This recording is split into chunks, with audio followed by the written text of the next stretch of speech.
Boa noite, meu irmão. Que a graça e a paz do Senhor esteja sobre a sua vida. Estamos aqui mais um momento juntos para o estudo da palavra do Senhor.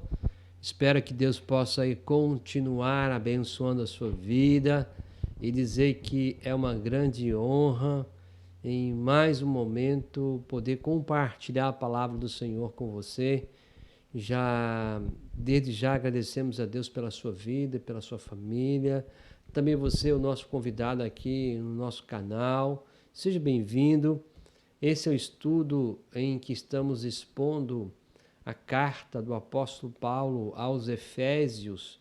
Eu quero já chamar a sua atenção também, se você não viu, para se inteirar, atualizar, olhar os estudos anteriores, né? Nós já começamos aí do 1 e hoje vamos aí para o 6º. Você tem uma parte introdutória de toda a carta de Efésios. Eu quero chamar você aí para você ir no primeiro estudo e ir lá se preparar, ver, e aí você vai ter todo um conceito, tá? Mais abrangente. Mas gostaria de orar a Deus agradecendo por esse momento juntos. Vamos orar? Senhor, obrigado porque mais uma vez estamos juntos para compartilhar a tua palavra e que esse momento seja um momento de edificação, seja um momento, ó Pai, de bênção para essa vida e para essa família. Que teu Espírito nos convença do pecado, da justiça, do juízo, mas também que teu Espírito produza em nós vida e vida com abundância. É o que pedimos agradecidos em nome de Jesus. Amém. Lembremos então que Paulo, quando ele escreve a carta aos nossos irmãos, ele está destacando aqui uma parte do novo povo, né, que é a igreja. Então, Efésios é repleto de um conceito eclesiológico, de eclesiologia, do conceito de igreja. E hoje vamos trabalhar um pouquinho da unidade, serviço e crescimento. É o que você tem comigo aí nesse estudo de hoje, tá bom? Nós vamos lá então? Hoje nós vamos aqui preocupar em entender a igreja saudável, que vai demonstrar maturidade, unidade, serviço e crescimento. Então essa palavra é uma palavra muito interessante, porque uma igreja tem que ser madura, ela tem que ter unidade, tem que ter serviço e ainda ela tem que ter crescimento. E vamos aqui identificar algumas características, né, que Paulo, ao longo desta carta, vai ajudar os nossos irmãos que estão ali diante de um conceito. A principal divindade daquela época era Diana, e Paulo está trazendo essa ideia para que esses irmãos possam ficar firmes no evangelho a qual eles foram ensinados, tá? Hoje vamos trabalhar então quais as características de uma igreja sadia deve demonstrar. Na sua opinião, em alguns instantes, responda: quais características de uma igreja sadia que ela deve demonstrar? Então, em uma igreja sadia, no seu conceito, né? Sendo uma igreja sadia, qual a característica ou quais as características que ela deve demonstrar na sua visão? Paulo vai trabalhar isso aqui nesse texto, a gente vai aprender um pouquinho, tá bom? Então vamos à introdução. Nós podemos aqui então dividir a carta do apóstolo Paulo aqui em duas partes. Veja bem aí no PowerPoint comigo. O capítulo de 1 a 3 você vai ver que é uma questão de doutrina. O que Deus fez, que é a parte da teologia, né? 1 a 3 você vai ver o que Deus fez. O que Ele fez por minhas bênçãos em Cristo Jesus. Nos capítulos de 4 a 6 é a prática, o que devemos fazer, vida cristã. Para você ficar mais inteirado, né? Ficar mais aqui didático para você se programar. Então vamos recapitular aqui, irmãos, para lá, isso aí.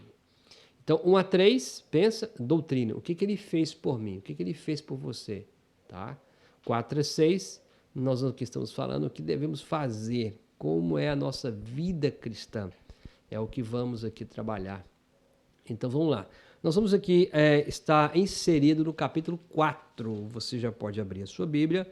Abra a sua Bíblia no capítulo 4. E nós vamos aqui meditar um pouquinho. O capítulo 4, nós vamos falar unidade cristã depende da vida cristã. Então, como que a unidade cristã? Ela depende de quê? Toda unidade cristã, ela vai ter uma base, que é a nova vida cristã. Se não houver nova vida cristã, não haverá uma unidade cristã. Porque uma vez que fomos conquistados, salvos, por tudo que ele fez por nós, então nós conseguimos agora ter a base de tudo. Então, eu gostaria de ler com você. Efésios capítulo 4, versos 2 e 3. Ele diz assim, deixa eu ler o 1, a gente já fica aqui já 1 ao 3, tá bom? Rogo-vos, pois, eu, prisioneiro do Senhor, que andeis de modo digno da vocação a que fostes chamados. Aí, verso 2. Com toda humildade e mansidão, com longanimidade, suportando-vos uns aos outros em amor, esforçando-vos diligentemente por preservar a unidade do Espírito no vínculo da paz.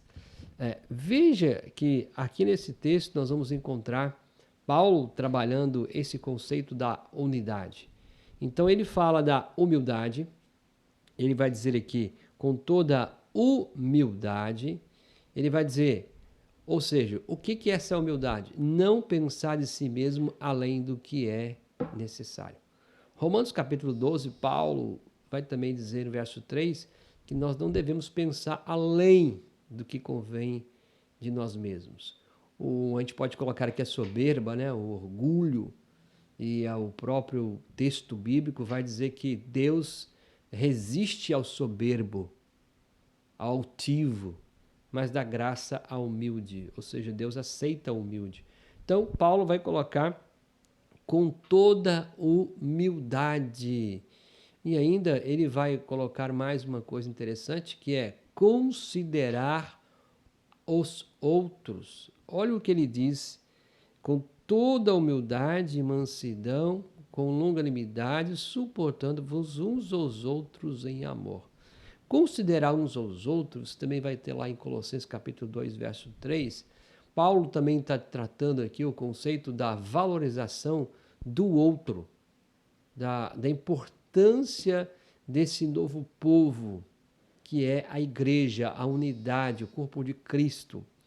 Então, os irmãos que estão lá em Éfeso, Paulo está dizendo para eles que eles deveriam entender que a nova posição, aquilo que foi conquistado por eles em Cristo Jesus, agora na vida cristã, eles devem demonstrar, eles devem vivenciar a humildade, aonde não devem pensar além do que convém de si mesmo e devem considerar os outros, não só a si mesmo, né? Não colocar a pessoa, ele mesmo em primeiro lugar, como se o outro não importasse. Então, Paulo está querendo destacar essa unidade, e essa unidade cristã, ela vai depender da nova vida cristã. Nós não temos como, irmãos, ter uma igreja, uma unidade cristã na igreja, se não houver nova vida cristã. Tudo é a nova vida, onde nós temos nova vida, regeneração, salvação, aí faz tudo novo, aí se faz novo. Uma outra coisa também que Paulo coloca aí, você tem aí o texto, né? Marcos capítulo 10, 43 e 45, você pode ler depois.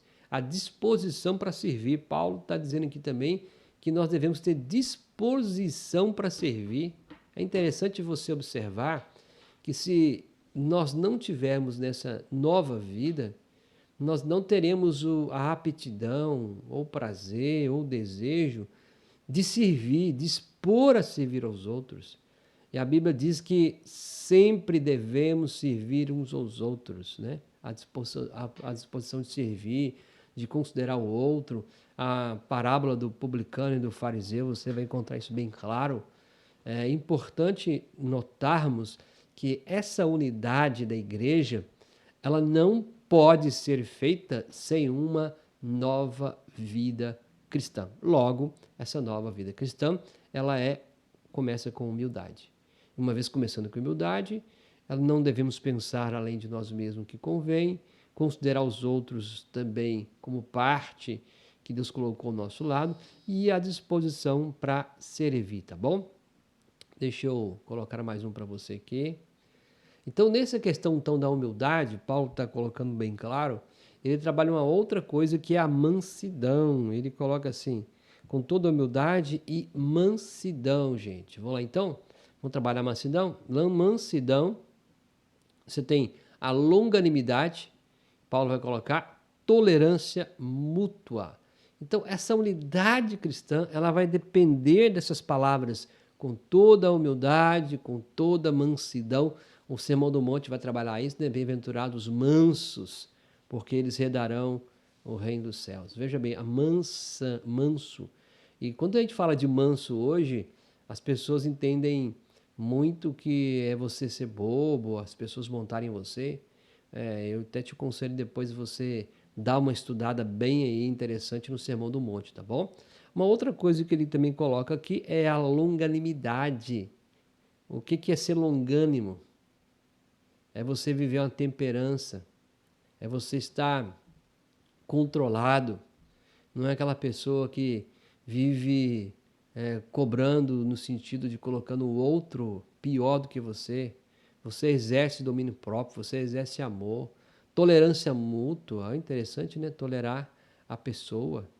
Saber que o outro também faz parte de você, nós somos um corpo. Então, Paulo está trabalhando essa ideia da igreja, os irmãos que estão ali em Éfeso, diante de todo o contexto de Diana de Efésios, da colônia grega, aonde o evangelho tem sido pregado, esse corpo de Cristo, essa igreja, ela tem que ser unida, ela tem que ter humildade, ela tem que ter mansidão, ela tem que ter longanimidade, ela tem que ter tolerância mútua. Paulo está expressando essas qualidades, o amor. Veja que todas essas palavras nós conhecemos ela. Como vamos ter uma unidade na igreja se nós não temos nova vida cristã? Uma nova vida cristã, ela nos leva a ser humilde, ela nos leva a ser mansos, ela nos leva a ter longanimidade e ela nos leva a ser tolerantes mutuamente e ainda amor.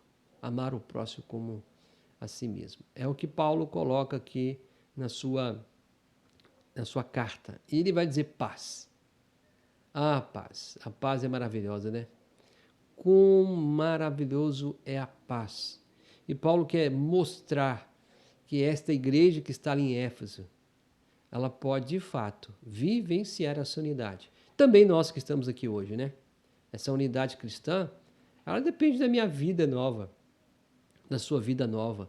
Se nós estamos em Cristo, somos nova criatura em Cristo, logo nós temos que viver humildade, mansidão, longanimidade, tolerância mútua, amor e paz.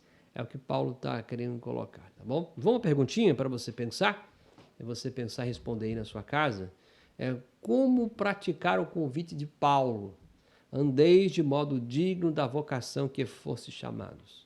Paulo coloca isso aqui no versículo 1. Das 6 virtudes que já trabalhamos aqui, né? Que são a base da unidade cristã, qual é a mais difícil de ser praticada por você e por quê? Deixa eu voltar para você.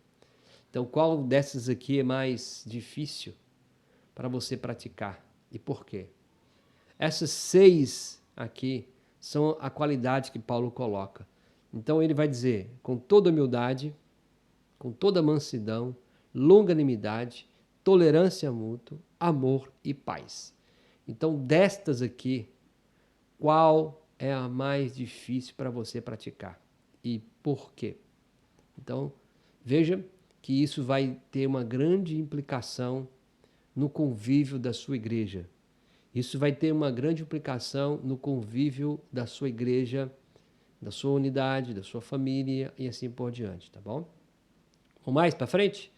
Nos versículos de 4 a 6, Paulo também ele vai trabalhar a unidade cristã que surge da unidade do nosso Deus. Vamos ver então, versos 4 a 6, ele vai dizer assim: há somente um corpo e um espírito, como também foste chamados numa só esperança da vossa vocação.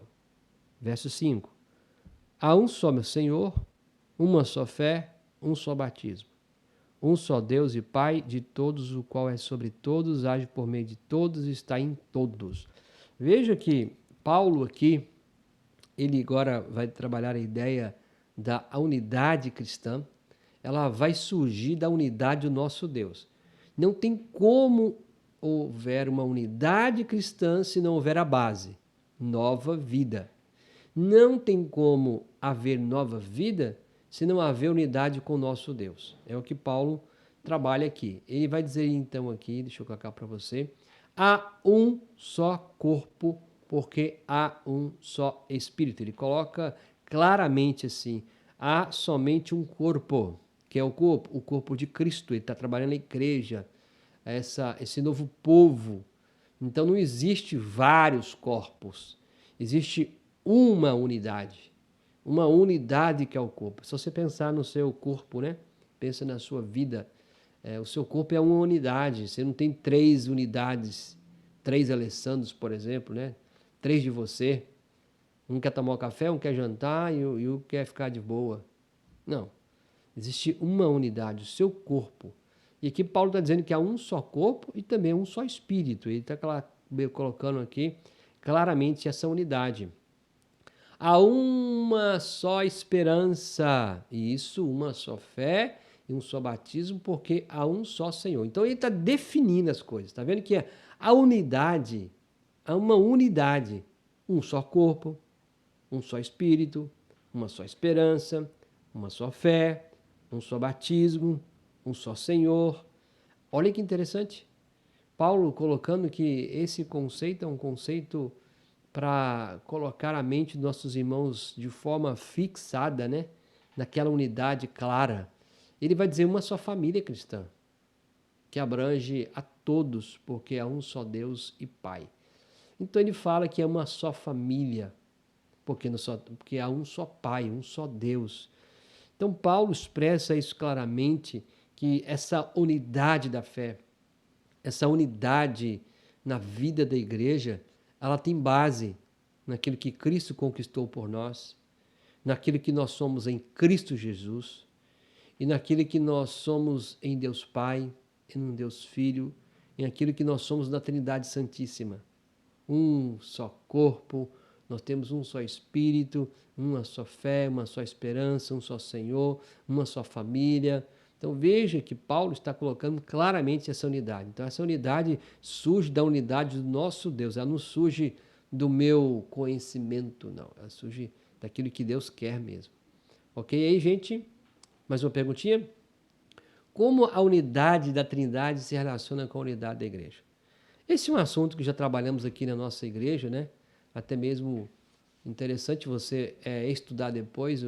Não temos como desvincular o conceito de trindade nos nossos relacionamentos. Veja bem, não temos como desvincular Deus Pai, Deus Filho, Deus Espírito. Trabalharmos o amor sem ser o amor trinitário.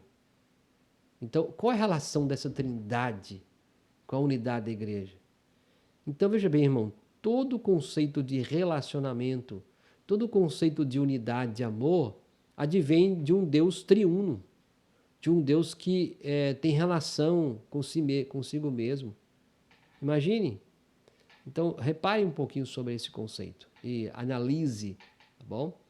Deixa eu voltar para você aqui, só para te inteirar. Nós trabalhamos aqui, ó, no versículo 3. Deixa eu destacar uma coisa aqui que eu quero que você entenda. No versículo 3, especificamente aqui, ó, ele diz: esforçando-vos diligentemente por preservar a unidade do Espírito no vínculo da paz. Lembra que falamos? No vínculo da paz. Deixa eu colocar aqui, ó, vínculo da paz. A palavra esforçando-vos diligentemente, aqui no texto bíblico, esforçando, lá no grego, a palavra esforçando diligentemente dá-nos um conceito de dispondo plenamente de vontade. Então, o que Paulo está chamando aqui a nossa atenção para essa unidade cristã, que depende da vida cristã, que depende do relacionamento com o nosso Deus, que depende de todo esse conceito, meu irmão.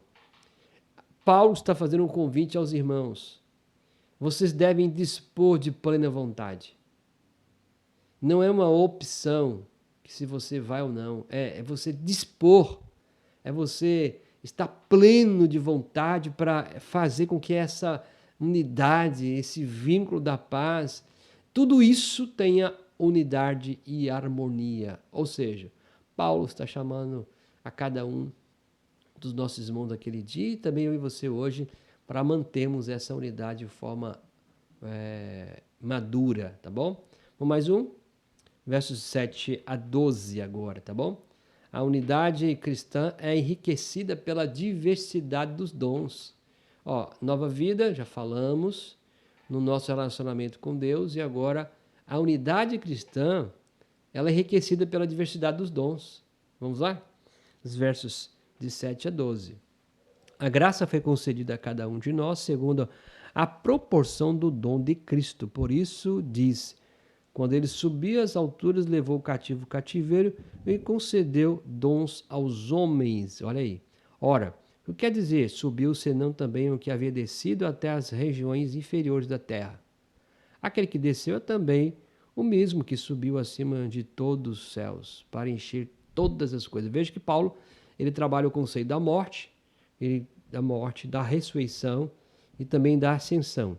Ele mesmo concedeu uns para apóstolos, olha aí, outros para profetas, outros para evangelistas e outros para pastores e mestres. Então, há uma diversidade de dons que vão fazer com que essa unidade ela se aperfeiçoe, que ela se enriqueça, com vistas ao... Olha interessante. Com vistas ao aperfeiçoamento dos santos para desempenho do seu serviço e para a edificação do corpo de Cristo. Então, toda essa diversidade enriquecedora é para que nós sejamos aperfeiçoados para o bom desempenho, para a edificação do corpo, até que todos cheguemos à unidade da fé, do pleno conhecimento do Filho de Deus, a perfeita varonilidade, à medida da estatura da plenitude de Cristo Jesus. Amém?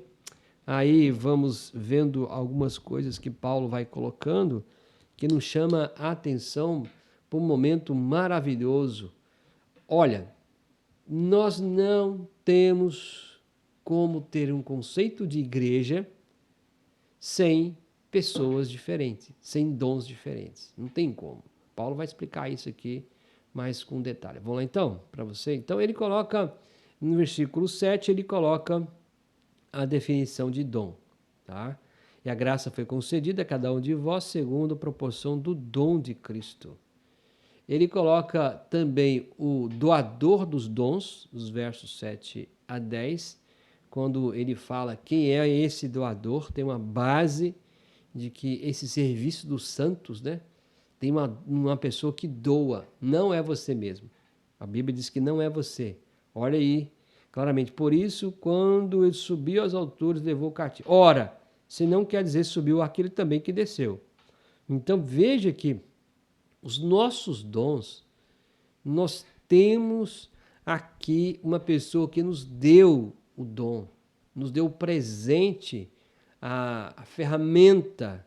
Vamos pensar no sentido de que uma vez que você estava perdido e agora foi para o reino da luz, e agora você se tornou um servo do Senhor Jesus Cristo, um servo de Deus Pai, Deus Filho, e agora você habita nas regiões celestes, aonde você tem luz. Agora, como que você vai fazer com que o corpo seja edificado? Ele vai colocar ferramentas na sua mão, vai colocar o dom.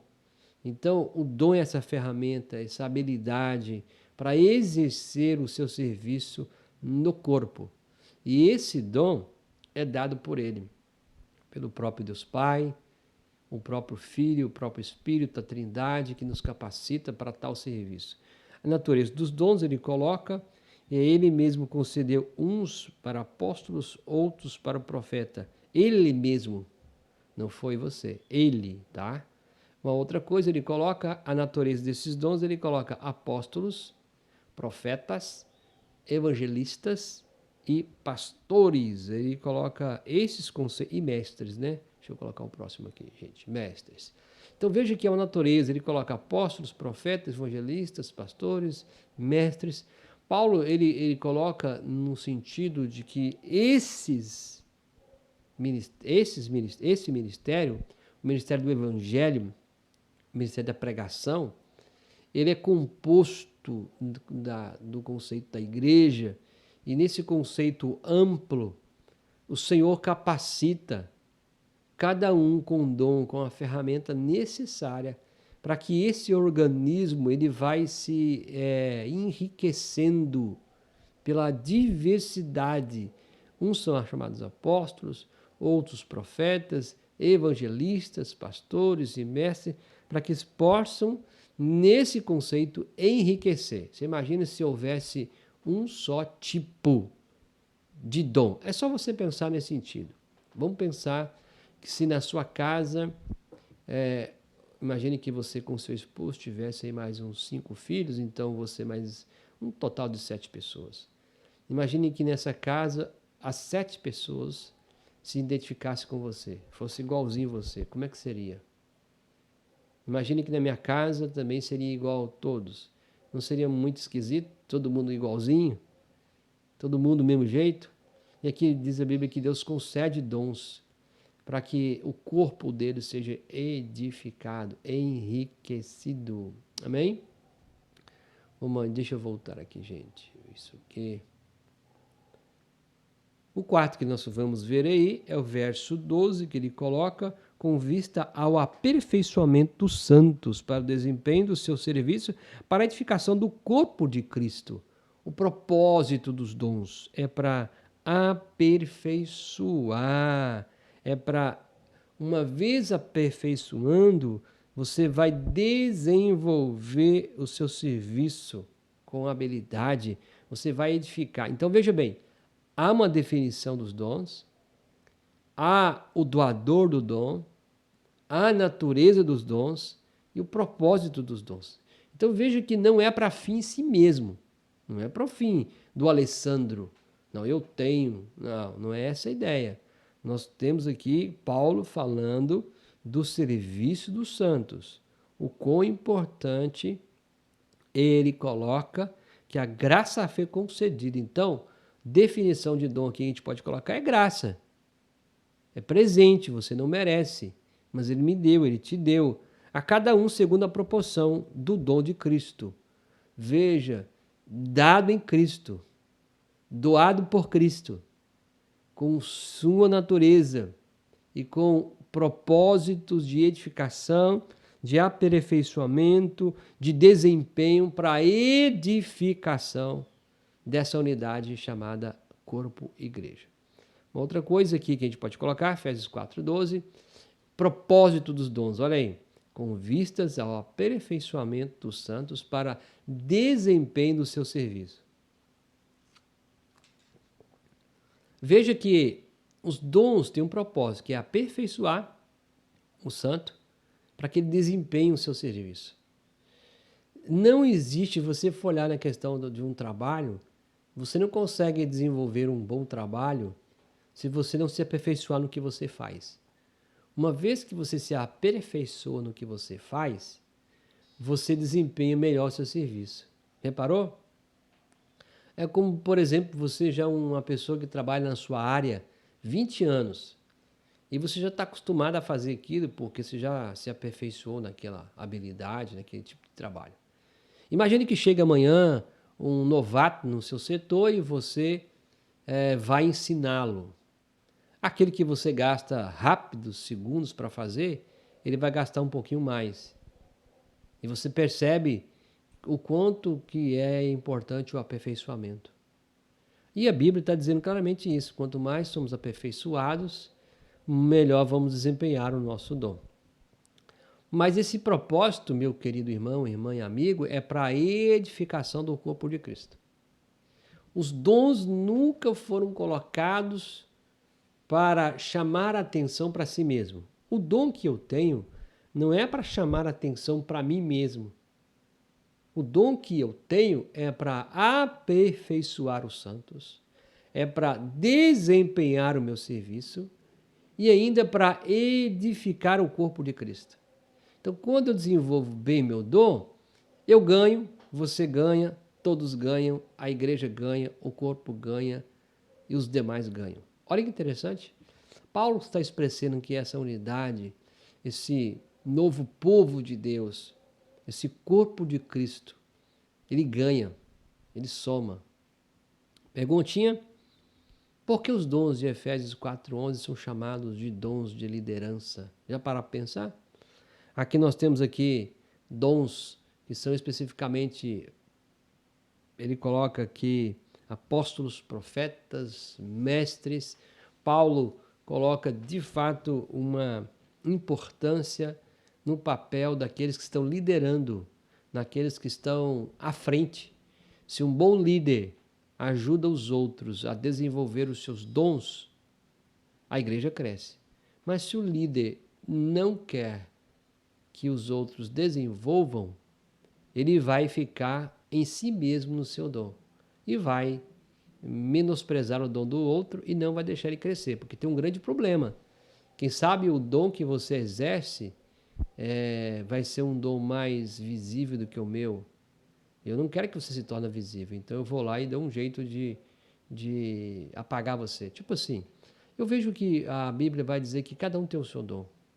Mas não esqueça que é para edificação do corpo, é para aperfeiçoamento. Logo, você que está nos vendo, né, ouvindo e sabe o quão importante é o seu trabalho. Então, na sua igreja, você que faz parte da IPE, você que não faz parte da IPE, mas de outra comunidade, outra igreja, saiba que é importante você desenvolver o seu dom. Desenvolva, faça, não simplesmente por fazer, mas você está fazendo porque você é um discípulo, porque você é uma pessoa nova em Cristo Jesus. Amém?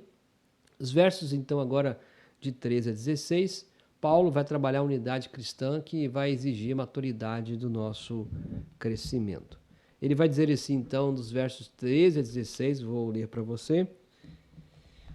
E que todos cheguemos à unidade da fé, do pleno conhecimento do Filho de Deus, à perfeita varonilidade à medida da estatura da plenitude de Cristo, para que não sejamos como meninos agitados de um lado para o outro e levados ao redor por todo o vento de doutrina, pela artimanha dos homens, pela astúcia com que induzem o erro, mas seguindo a verdade e amor, crescemos em tudo naquele que é a cabeça, ou seja, Cristo, né? De que todo o corpo é bem ajustado e consolidado, e pelo auxílio de toda junta, segundo a justa cooperação de cada parte, efetua o seu próprio aumento para a edificação de si mesmo em amor. Olha que maravilha! Agora Paulo, ele também trabalha o conceito dessa unidade. A unidade cristã exige a maturidade do nosso crescimento. Veja que nós não podemos simplesmente receber um dom, ficar no dom, ficar no corpo de Cristo, se não alcançarmos a maturidade. Paulo está dizendo que essa unidade cristã, ela exige a maturidade do nosso crescimento. Aqui uma pergunta interessante, que não temos como ficar no conceito de uma igreja, organismo vivo, se nós não chegarmos à maturidade. Se não chegarmos à maturidade, tem alguma coisa errada. Tem alguma coisa errada com a nossa vida cristã. Então vamos lá. No versículo 13, Paulo vai dizer: conhecer melhor o Filho de Deus e tê-lo como exemplo de homem perfeito. Ele coloca isso aí, de todo, cheguemos à unidade perfeita, do pleno conhecimento do Filho de Deus. Então o Filho de Deus, o Jesus Cristo, é o nosso modelo. Ele é o nosso modelo de exemplo perfeito. Então, se você quer de fato ter uma maturidade cristã, um crescimento legal, você tem que conhecer melhor o Filho de Deus e tê-lo como exemplo de homem perfeito. É isso que Paulo está dizendo. Não é os demais deuses lá de Diana, não é outro Deus, não é o fulano, não é Bertano. Paulo está dizendo assim, olha, se vocês querem ter maturidade, existe um modelo, e é Jesus Cristo. O verso 14, Paulo ele vai colocar que ter cuidado com os ventos de doutrina.